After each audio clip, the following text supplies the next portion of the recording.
Hello everybody, welcome back to our coronavirus quarantine cooking class series. Tonight we're going to be making ceviche for Cinco de Mayo, which is coming up pretty soon.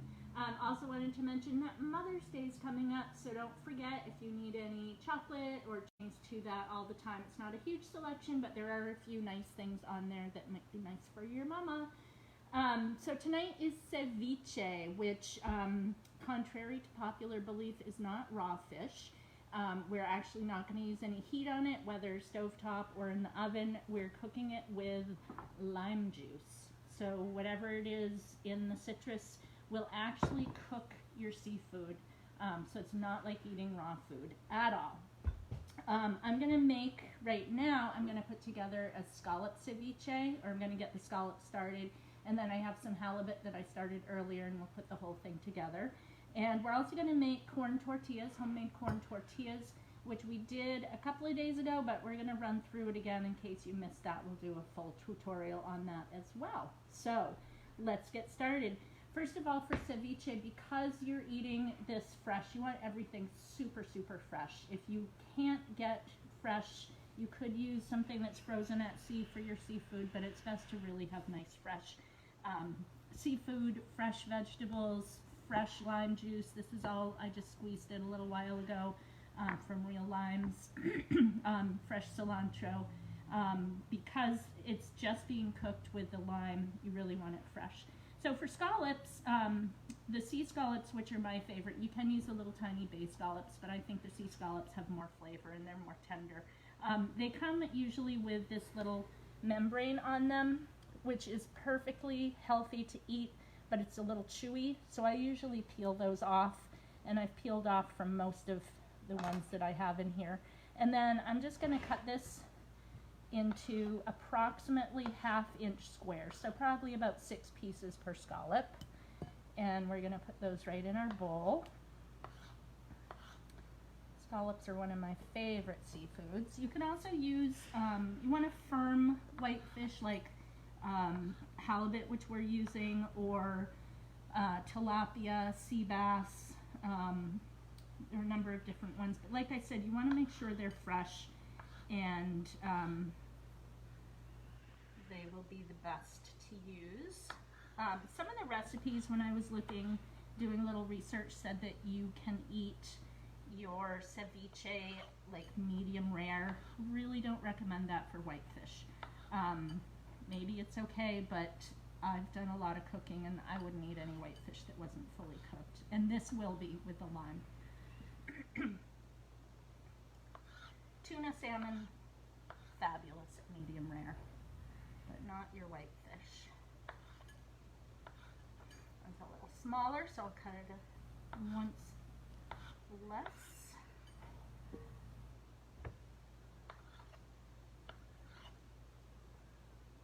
Love the smell of scallops too. When they're really fresh, they smell just like they taste.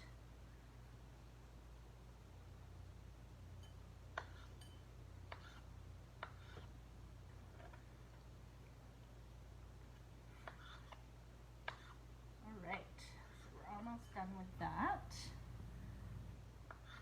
And I'm going to do a little bit of chopping today, so you'll see a little bit of knife work, and I'll try to talk about it a little bit as I go along for some good knife safety. So there are our scallops. And I'm just going to rinse my hands quickly.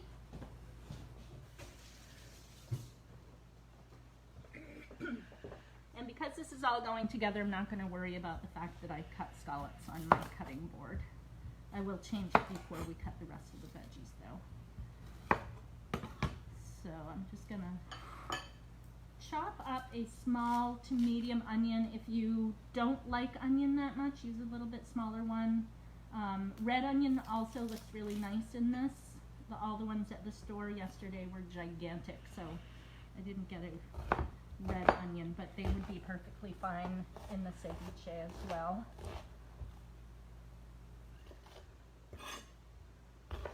And I'm going to try really hard not to cut my finger off on live television.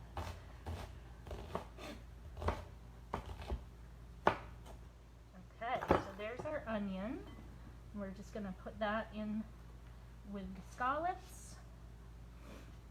And we're going to pour our lime juice over that. And it looks like I have plenty there. So I'm not going to bother to juice another one. And I'm just going to make sure that it flows in between, that the lime juice goes in between each of the pieces of scallop. So when this goes in the fridge, I'm going to stir this probably every 10 to 15 minutes until it looks like it's done. Scallops are going to probably go a little bit more quickly than some of the other seafood we're using. So I'm going to grab the halibut.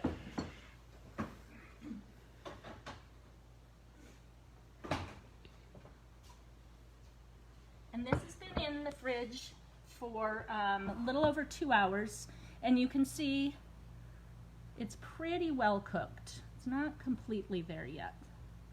Some of these are a little bit bigger, but it's pretty close.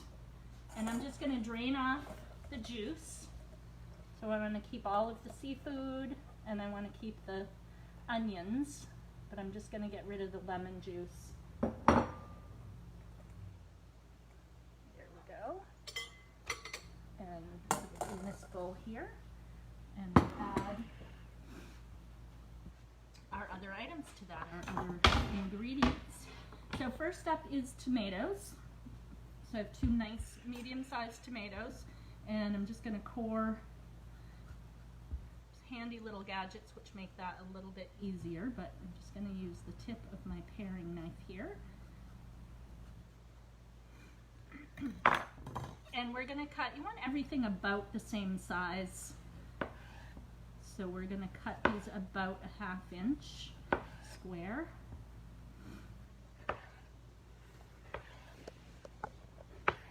This is such a nice appetizer to have any time in the summer when it's really hot out. Need sharper knives. Good thing I know where to get them. It's really refreshing with a nice glass of Albarino or some other nice dry white wine, or a non-hoppy beer like a Pilsner. But it's very citrusy, so you don't want probably like I wouldn't do a Sauvignon Blanc or a Chardonnay with it. So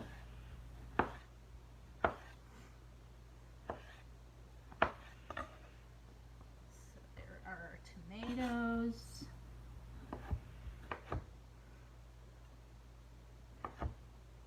And you can see, hopefully, that I am not taking my eyes off what I'm doing. I'm not looking up and getting all chatty with you, because when you're using a big sharp knife, you want to keep a really good eye on your fingers, because you don't want to cut those off. The other thing is, if you look at how I'm holding my knife, pinching here and then wrapping my fingers around it, this is going to make it kind of an extension of my arm, so I have a lot better control. If I'm holding it out here, it can wobble a lot. If I'm holding it here, it doesn't wobble as much, so it's a much safer way to hold your knife. In the end, you want to hold it how you're comfortable, as long as you're careful with it. So there's the tomato. Next we have jalapeno, and we want to be careful with the jalapeno. Make sure that you do not rub your eyes or wipe your nose or do anything while you're cutting this, or it's going to burn like heck. And we're going to get rid of the membrane in there, and I also want to get rid of the seeds. The seeds are super hot.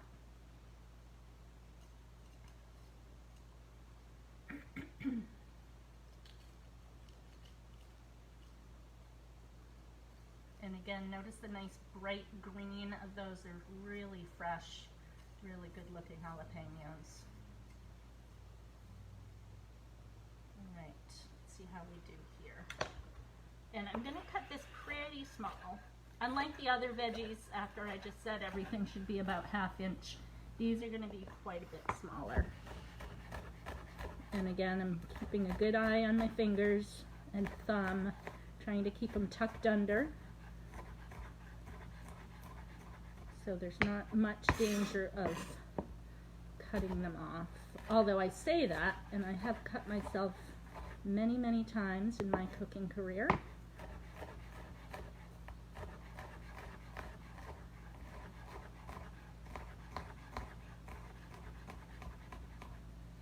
right, so there's our jalapeno.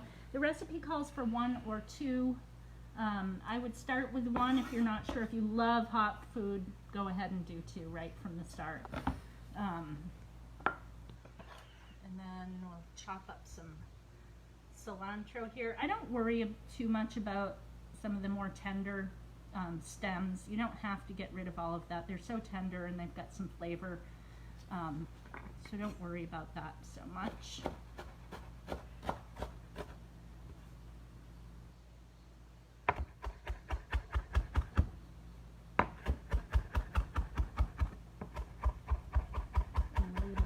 Mince this up pretty well. If you don't like cilantro, there are a lot of people that don't. Do a little bit of fresh mint and some parsley, fresh parsley, and that will work just as well. Okay, oh, that smells so good. Here we go. So we've got our tomatoes, our jalapenos, our cilantro, and then we're going to put in some orange juice. And again, I'm using a fresh orange, and it calls for 1/4 of a cup. This is a nice juicy orange. Look at that. I love this wooden reamer. It's like the simplest thing in the world, but you get so much juice out of your citrus when you juice it with this.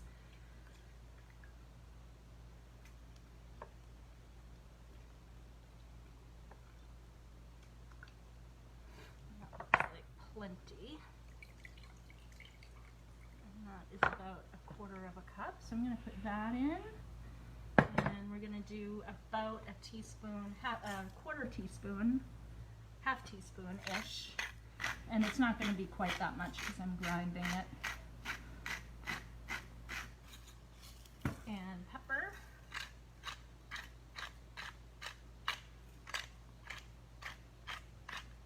And I'm going to give this a good stir before I add the avocado. This takes me back to the Mexican Riviera, sitting on the beach, drinking margaritas. Since we can't go out on vacations right now, this is a nice way to bring a little bit of Mexico right to your home. So there's that. You can see it's a pretty big batch. If you just have a couple of people, feel free to half it.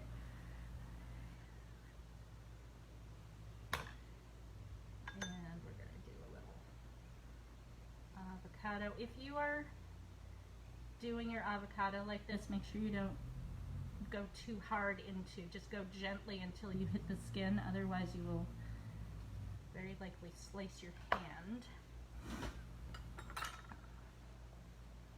And then we'll scoop that right out. And we'll do the other side.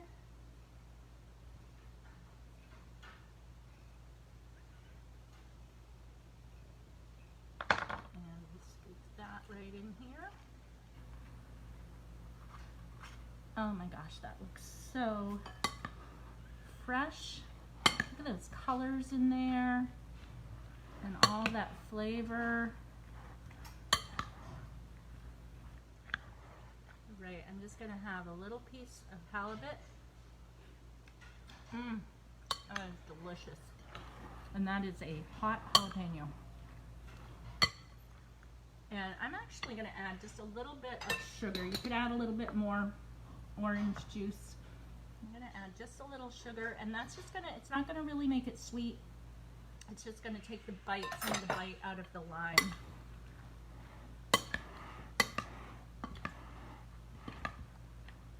All right, and while that sits and all the flavors kind of mingle together, you can eat this, by the way, with tortilla chips, and it's fabulous, but I am going to make some corn tortillas here as well.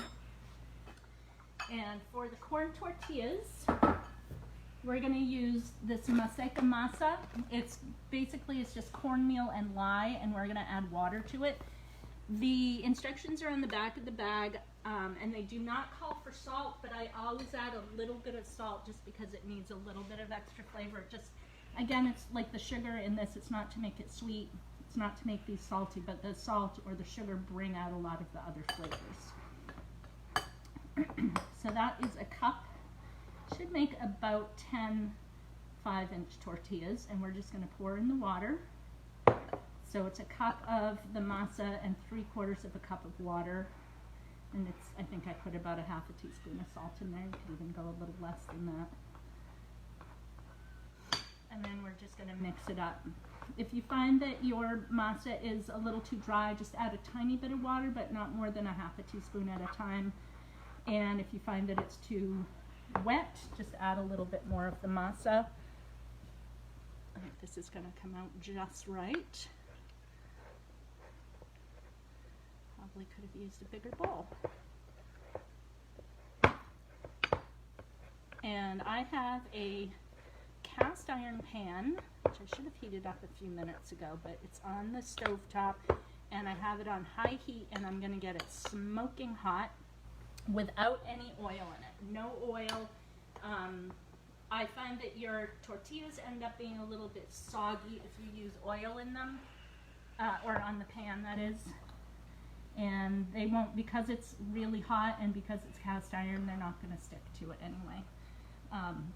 So we also have a tortilla press here. And I'm using a Ziploc bag where we cut off the zipper part and we sliced up both sides of it. And I use this over and over. I just wash it off or wipe it off after every time I use it.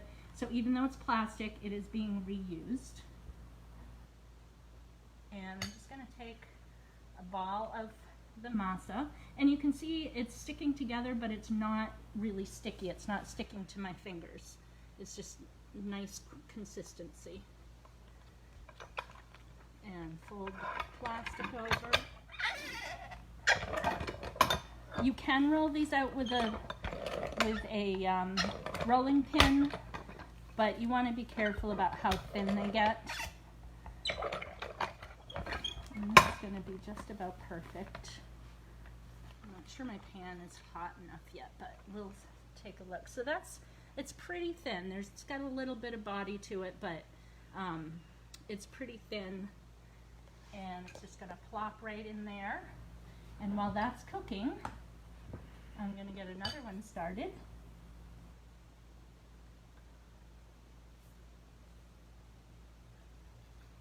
And we'll get that pressed right out.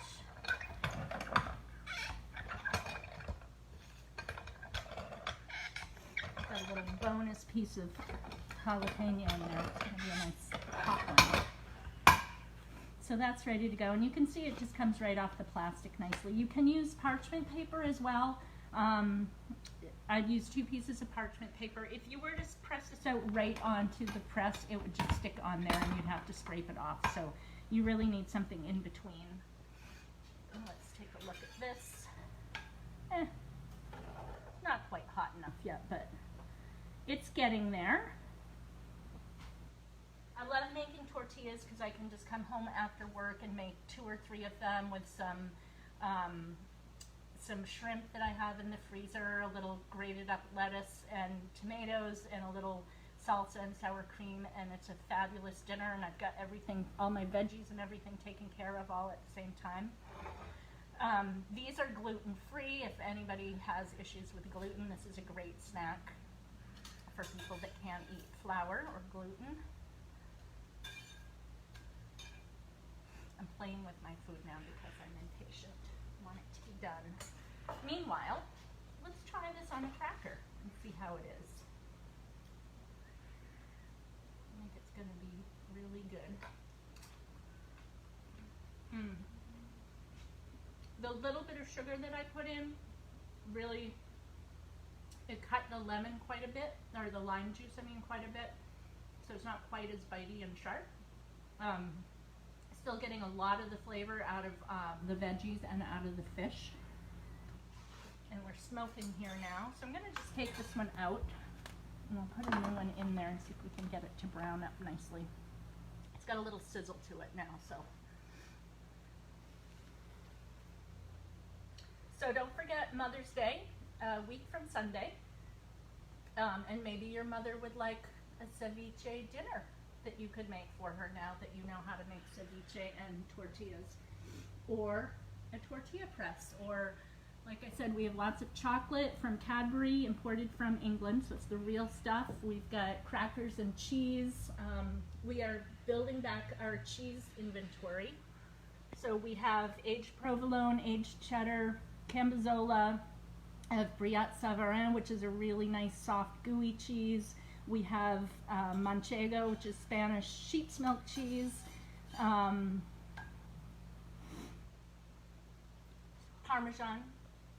Parmigiano Reggiano, really nice parm. And yeah, so let us know what we can do to help you help your mom have a nice day.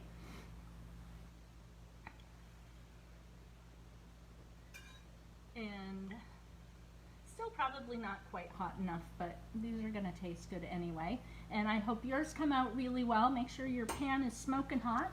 And thank you for joining me tonight, and have a wonderful day.